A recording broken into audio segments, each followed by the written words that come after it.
Good morning, fellow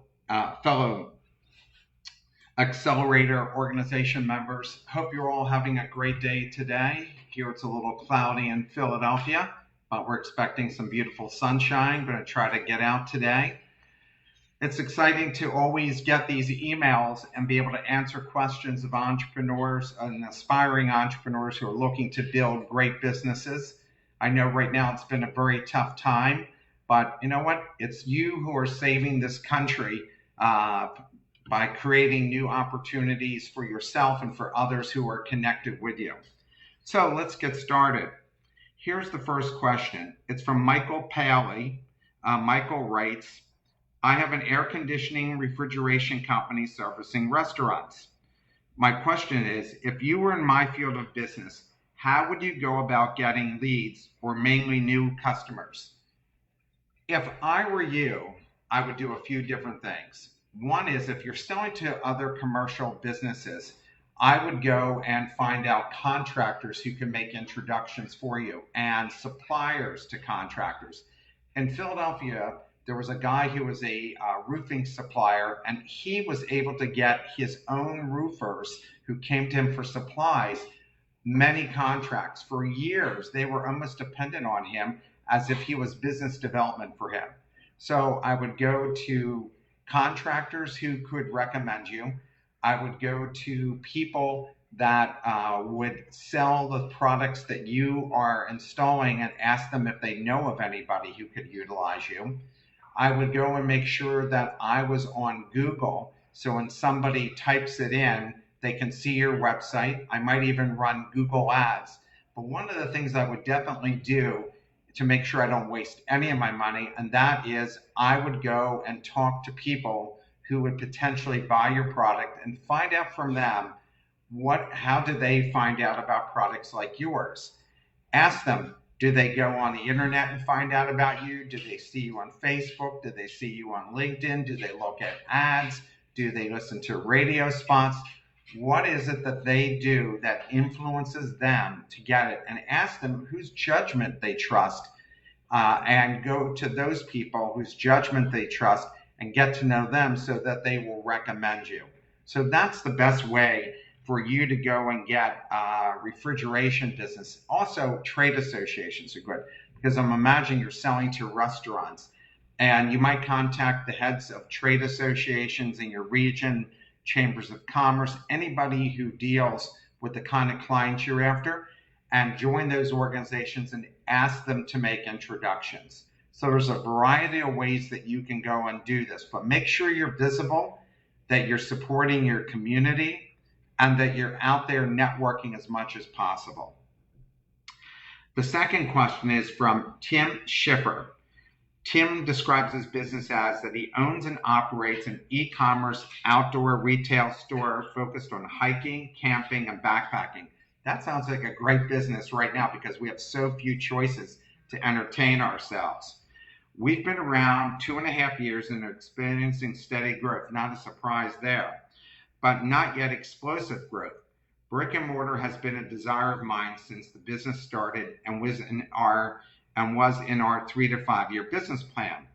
What are your thoughts on opening a physical retail location in this environment when the trend is away from that? Well, if I were you, right now, you probably can get the best possible deal for renting space. But what you might do is pay a higher premium and rent space for a year instead of locking yourself into a 3 to 5 year or longer agreement, and see if that actually helps you. There are probably retail stores that would actually even give you space in those stores, or retailers who've gone out of business who would like somebody to assume their agreement, and they might be willing to let you take it for 6 months to a year to try it out, and you can pay them on a monthly basis. So it's less money that they have to pay, but you don't have to make the big investment, because once you lock in for 3 to 5 years, mostly these are 5-year agreements. Well, what if that doesn't work out for you? What if people continue to prefer to buy online? So I would do that. I would also survey my customers that go out there and find out how important is it for you to have a bricks and mortar store to do it. I mean, we've seen Modell's and other stores shrink, if not disappear totally from it. We have Eastern Mountain Sports in the Philadelphia area, and they used to have a lot of stores. Now I think they have 1 or 2 stores after having 10 or 15 of them. So I'm not so sure that bricks and mortar for the money you're going to spend is worthwhile doing.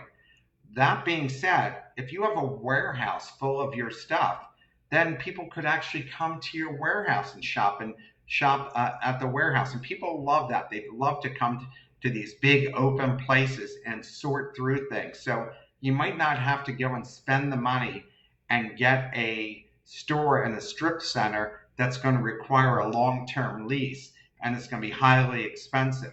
So you might try having people just come to your facility that you already have, see if they want to come there. But my guess is that your customers are coming from more than a 15-minute, 30-minute drive time. And if that's the case, then it probably doesn't make any sense for you. Our next question is from AkaShawnThomas. I hear many experienced entrepreneurs talk about delegating and only doing the things you're great at, and unfortunately, it's only me. And I am just starting, so I don't have the team nor the money to hire a full-time team. I know I can't be alone in trying to understand how to get everything done on a limited budget, and it's only being me. How did you do it when you were starting? Is it just a mindset, or where did you go to learn everything to get everything done? Looking for your story. Thanks so much. Well, first of all, I've been an entrepreneur over 30 years. And when you start out, you really don't have any money, and you end up having to go and do everything yourself. And you know you're going to make mistakes. Now, when I say everything yourself, I think everything yourself as could be the marketing, the sales, the planning, but you could develop a website on your own. But let's say, for instance, I have a new venture called Funding Organizer, and it's going to be launched next week. And Funding Organizer allows you to apply for a business loan by giving you an online application that has everything in it. Well, I'm not a developer. I couldn't go and do that. So I had to go find a partner who was a developer and have him put it together. But before I did that, I had to do a lot of research and understand what he would be doing so I can help him out.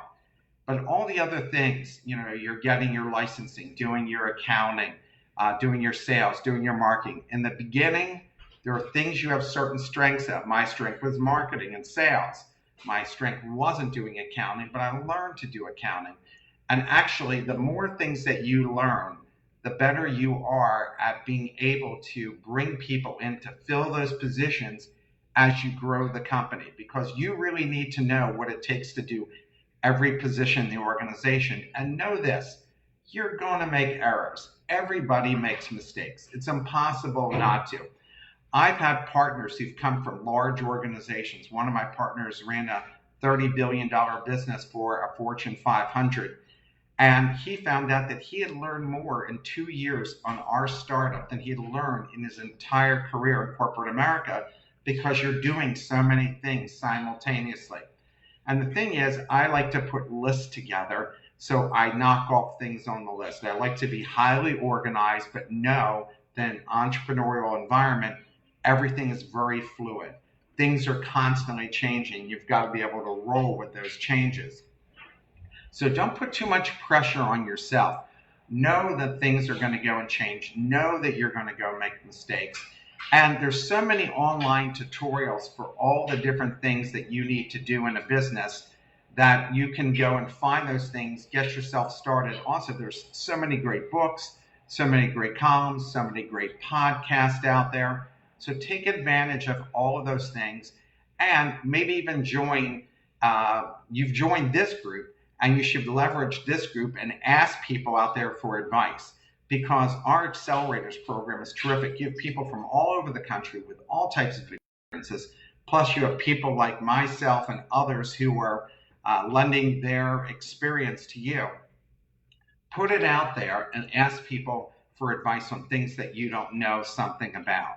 And as you grow, look for people who can take over different roles in your organization. But again, Everybody, I can't think of almost anybody, whether it's Mark Zuckerberg or Facebook or Steve Jobs, everybody does all the jobs in the beginning.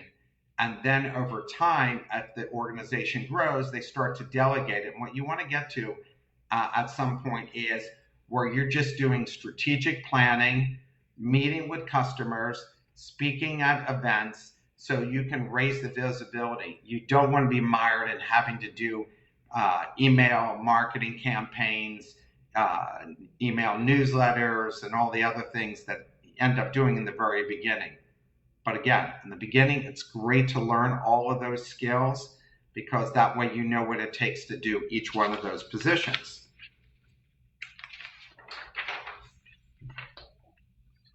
So the next question is from Bob Guerre. I hope I pronounced that name correctly, Bob. Bob writes, now that I'm starting my side business, I also thought, why not look to quit my day job and do that work as a freelancer for myself instead of the company? But I don't want to get into a legal problem with a 12-month non-compete or have any other issues. Just wondering what else I should take into consideration. He asked, when leaving a job, are there ways to fight a non-compete, and what are other things I should look out for? Non-competes are very hard for a company to defend. Non-disclosures can be easily defended. Also, non-solicitation, where they give you a list of companies that you work with that the company actually brought in, and they tell you you can't go after those companies. If you decide to leave your company and a client decides to follow you, but you didn't solicit them, well, that's going to be a hard thing for the company to go and prove. But non-competes are very hard to go and maintain because you have to be able to make a living. And there might be reasons that you decided not to stay with the company besides going out on your own. The best thing to do is check with an attorney in your region because every state's labor laws are different. It's not just a federal law, it's mostly what the law is in your particular state. So as you've seen with Uber and Lyft, in California, they're being told that these people who ride and drive a certain number of hours are full-time employees, and that's going to change the whole dynamic for Uber and Lyft, probably loses their competitive advantage over typical taxi cabs. So if you're going to go and start out part-time, or maybe just as you've mentioned here, leave and go full-time, then that's okay. You can go and do that, and you might even say to your boss that, you know what, I really don't want to work for someone full-time. I want to go off on my own. But I have no plans to solicit our existing clients, the clients I've worked with, and possibly you could still utilize me, but I really want to go and be out on my own. And by the way, I've known people who've told companies this, and the companies have hired them on a part-time basis. In fact, I'm on the board of a condo association, and the guy who does our painting told us he wants to go out on his own and paint for other condos. So we decided we'll contract him for a certain number of hours a week and let him start his own business. I think most people are understanding when somebody feels like they need to go on their own. What they don't want to hear is that you just went off on your own and started trying to steal the clients that they've worked so hard to build up along with their reputation. That's unfair to the company. But as with many other businesses, especially services business where you're a lawyer, an accountant, you're a business plan writer, you're an architect, when clients know you and you leave, more than likely they're going to leave with you, so you'll get your initial clients to go and get started. But again, talk to a lawyer, find out what the laws are, and make sure you're talking to an employment lawyer, not just a generalist, but an employment lawyer who will tell you what you need to be able to do in order for you to move on. Well, I look forward to getting more questions in the future. I hope all of you have a great day. Again, I really salute all of you for taking the risk to start your own business. It's one of the hardest things you can do. In fact, this was pretty interesting. I one time was speaking to a group of special forces, Navy SEALs, military people. And after I spoke, I was so thankful to be able to speak to these people. Afterwards, some of them came up to me and I said, I'm so appreciative of what you've done for our country that allowed me to go off and be an entrepreneur. I'm so impressed. You guys have so much courage to do what you do. And a couple of them turned to me and said, courage? Are you kidding? It's so much more stressful being an entrepreneur than it was fighting battles. Because here you know who you're supposed to go after. You don't have to raise money. You don't have to go and get materials. You don't have to do any of the things that an entrepreneur has to do. It's pretty straightforward. So they were telling me, people who are highly skilled, that being an entrepreneur is super stressful. So think of yourselves as special forces for entrepreneurship, and that you're making a huge difference in your country. And if you're not from the United States and you're in other countries listening to this, I'm sure your country appreciates it as well. Have a great weekend. Please stay safe. Look forward to seeing you soon.